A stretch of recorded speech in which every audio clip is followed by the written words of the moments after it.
While living in Brazil toward the later years, like I'm going to say approaching the year of 1955, I heard that a correspondent, my parents corresponded, my dad did, with the other family in the second car that we escaped the old country from with their two daughters.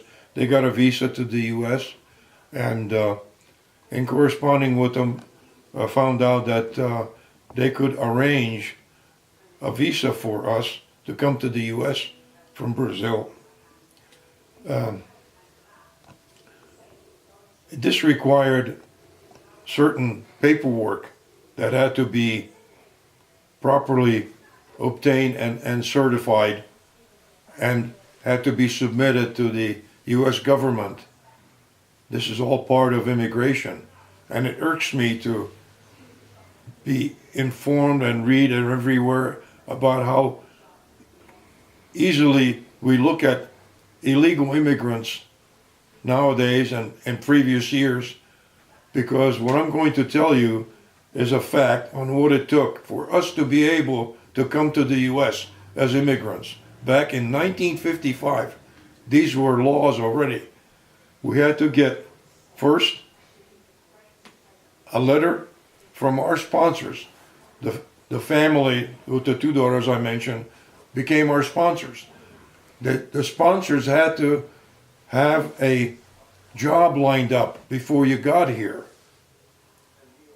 You had to have a medical certificate that you were free of any diseases.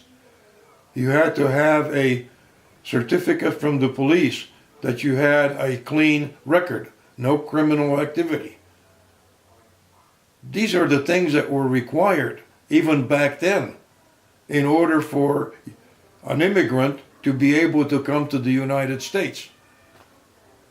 That's really an eye-opener to me on what's happening today with the immigration policies. We have immigration laws that existed through the years, and we seem to ignore them. Anyway, as a result of all this, we were able to come to the U.S. We took a train ride from Sao Paulo to Rio de Janeiro, which was quite a few hours long. Rio being, of course, on the coast, where Sao Paulo is more inland up on the plateau. We waited our turn to get on the ship. The ship was certainly no luxury cruiser because of the little money that my parents had. My dad was basically the worker. His job was welding. Quite a change from his years of being a taxi cab driver. We were on a commercial ship, a cargo ship, if you will. Probably one of the ships from World War II that used to be used for conveying goods to the European theater in World War II. We are heading out from Rio, went through some rough weather. I remember watching from the ship these waves that were so huge that the ship would ride up onto the next wave and rise, and that would descend down the other valley like, and you look over and the next wave seemed actually higher than the ship where you're standing on the deck. Kind of scary, but I remember also getting sick initially when we got into rough weather. Me and my two brothers. I remember laying in the bed and watching my toes go up and then come down and then go up and come down, and we got kind of seasick. Well, my dad kind of snickered. He thought this was so funny that the three of us were seasick, and to our surprise, a day later, it hit him, and it hit him so hard that he had to stay in bed for a couple of days. So we learned about seasickness. One of the first stops we made was, I remember the island, Trinidad. The ship dropped anchor in the harbor area, and one of the crew on the ship invited us to go fishing. He gave us a stick and a string on it with a hook on the end, and he said, "Here, put a piece of bread on it." And believe me, it wasn't fair. As soon as that piece of bread hit the water, the fish hit it, and we reeled the fish up. So we had a nice dinner of fried fish that night. That was really something. From Trinidad, we continued on. We headed toward the U.S. We landed in the port of Jacksonville, Florida, and we're waiting on board. We understood that we had a chance to go sightsee our new land, USA, but we had to wait our turn.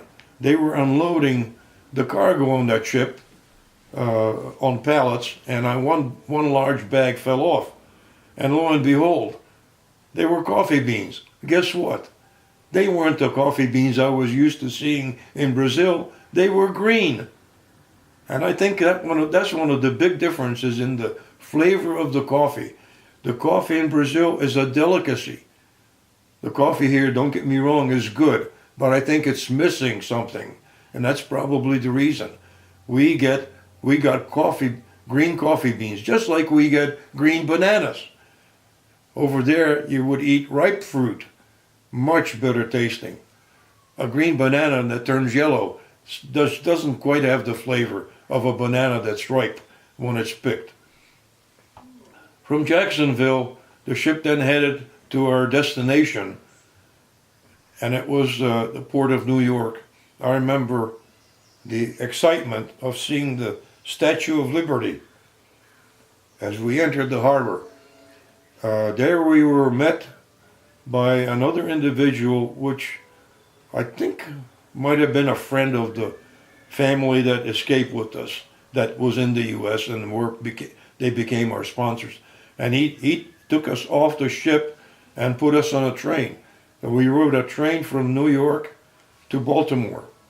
In Baltimore, we were met by the gentleman that was in the second car, the family with the two daughters, and he drove us to our new home in the United States that same evening. And it was a town of Belcamp, which is on US 40 in Maryland, where we lived for some time in the hotel. And I thought that was just fantastic.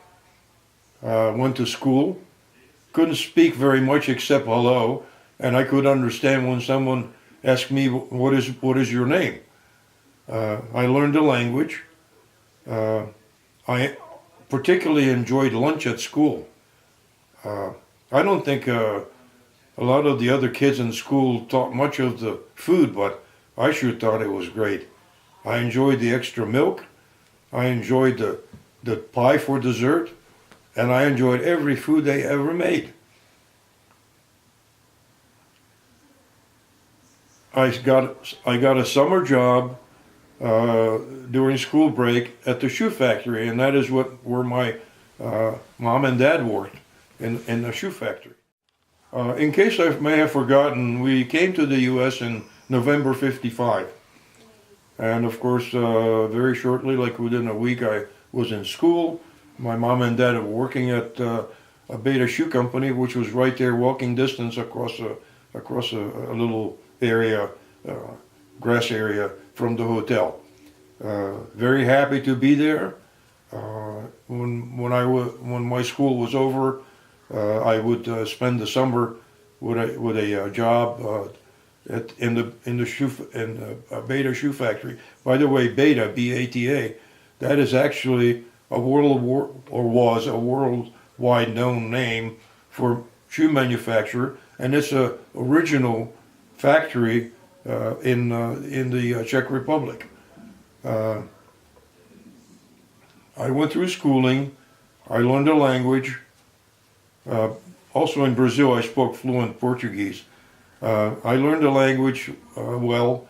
To my surprise, when I took a college entrance exam back then to go to the University of Maryland, as a result of those tests, I was put in advanced English, which to me was a surprise because it wasn't quite 3 years since coming to the U.S. and I'm put in an advanced English class. I figured out the only reason it must have been because of I could spell words perfectly because I had to learn them the hard way. Each and every word that I spoke, I knew how to spell, precision-wise. In 1958, in the fall, I entered the University of Maryland. After completing my first year there, in the summertime, we were still living at that time. We got moved up from some internal apartment in the hotel to the top of the hotel. It was nice because there you were able to open windows in direction to get a nice breeze. One particular warm summer day, I'm looking around and wondering what to do. There wasn't much going on, and I look across the river. By the way, that was the Bush River. It wasn't really a river per se in that it didn't flow. It was almost standing still. It was more like a lake, and there's all kinds of happy sounds and screams and kids having fun on the other side of the river. And I'm thinking, what the heck? I'm going to give it a chance, so I swim across. Well, little did I know that I would meet someone over there that actually determined the remainder of my life. And that was my sweetie pie.